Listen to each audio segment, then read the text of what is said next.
Chapter 3. Our Universe. Imagine, if you will, a Ferris wheel, but this Ferris wheel doesn't operate on electricity. This Ferris wheel runs on centrifugal force, meaning that its own weight and motion make it move.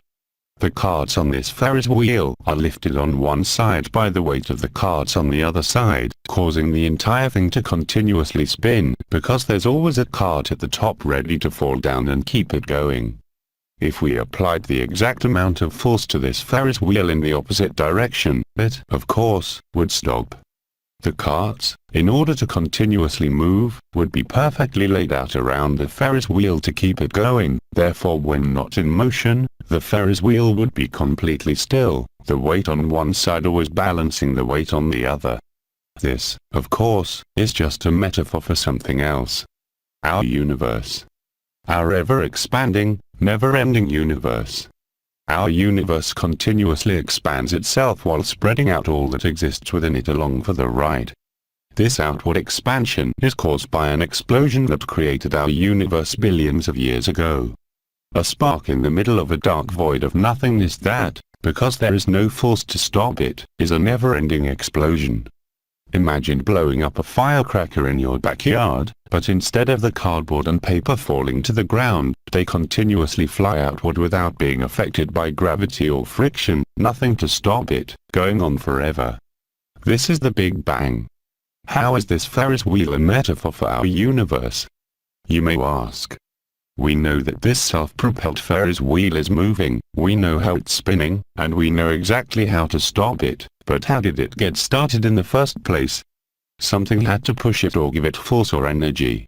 We know that our universe is ever expanding, and strangely, picking up pace, so this shows that in order for there to be an expansion, there had to be an origin to the force pushing it outward. This was caused by an explosion at the beginning of time, the Big Bang, but what caused the explosion in the first place? What was the original oomph that made it all happen? We've learned about dimensions and pretty much how they line up with one another, but prior to the Big Bang, in our three-dimensional world, there was a void. Nothing. No light, no stars, no atmosphere, nothing. Just empty space. How in this world could there be nothing and then all of a sudden there was something? If there wasn't an existence of anything, then how could something be created from nothing? There had to be something somewhere, right? Right, just not here. As we've explored already, there are other dimensions connected to this one. Dimensions in which we cannot, as humans, experience or even comprehend to its fullest. Something had to be sent here into the third dimension by something from a higher dimension. What could have been sent to our third-dimensional nothingness that created an event that started the beginning of life in our universe? One thought with intent. The mere thought of an existence created existence. One thought from an outside force, coming from an energy outside of our dimension, created one single vibration that blasted our universe into the never-ending growth and expansion that is our third dimension. A thought from a source outside of what we can see in this world is all it took to vibrate a point in our universe that kept vibrating and creating upon itself. This, of course, was one of those one-dimensional points we were exploring last chapter that built upon itself over and over, creating the first electron, that kept duplicating itself, being shaped and molded into the desires of energy. This energy source is the 10th dimension, which because of the dimensional hierarchy, would be the source of all energy within every dimension. It all had to start somewhere. By reversing the way our universe expands, scientists have even come up with a roundabout time of the Big Bang's occurrence, about 10 billion years ago. Though the Big Bang is still called a theory, there is no denying what is happening in our universe, and the facts all point back to the Big Bang. This will be called a theory in science until man actually recreates this process. Physicists are currently in the works on creating their own version of the Big Bang as I'm writing this in a supposed contained area. In all reality, though, who can truly contain such a force?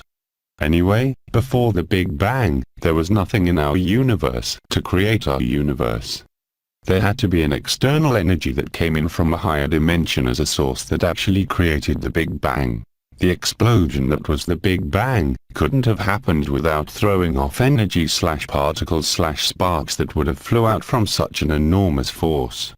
There was not only a creation of the very first vibration via thought or vibration of energy within our dimension, but sparks from the explosion. These sparks that flew out from this explosion were released into the universe as well. Sparks of energy that came from the very same energy that sent in the vibration, created from thought/energy. These sparks were pieces of the creating source energy, pure conscious energy/thought from the same original energy source that created the Big Bang, that now can roam freely throughout this newly created universe and the dimensions above. This energy was a workforce from the creator energy, of thought and consciousness, sent within our universe to finish the thought, to complete the masterpiece that we call home, the third dimension. So far, we got the universe starting roughly 10 billion years ago, by an explosion of energy via vibration/energy being introduced from a higher dimension that created the start of everything that we know.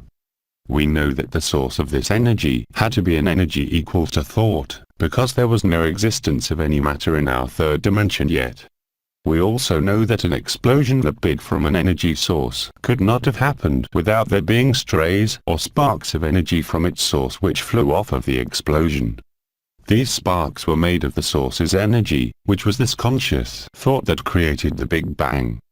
At this point in the creation of our universe, we have an explosion of energy expanding outward, resembling something like an egg, that continuously grows, and pieces of this original conscious thought are floating around and inside the third-dimensional universe.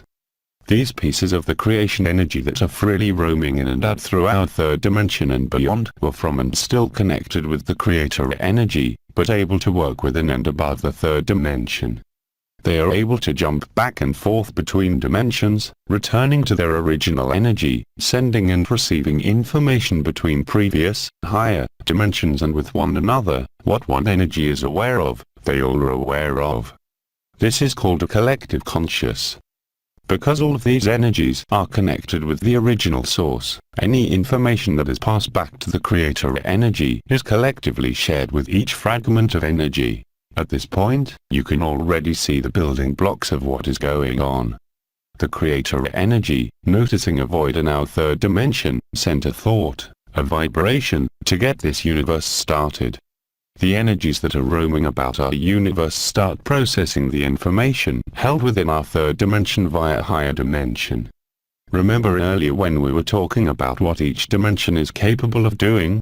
Well, from a fourth dimension or higher, the energies are able to observe and collect data beyond our understanding, because they're able to see right through our 3D world down to the finest points of anything existing within, a complete understanding of how everything works from the tiniest vibrations, making up each electron.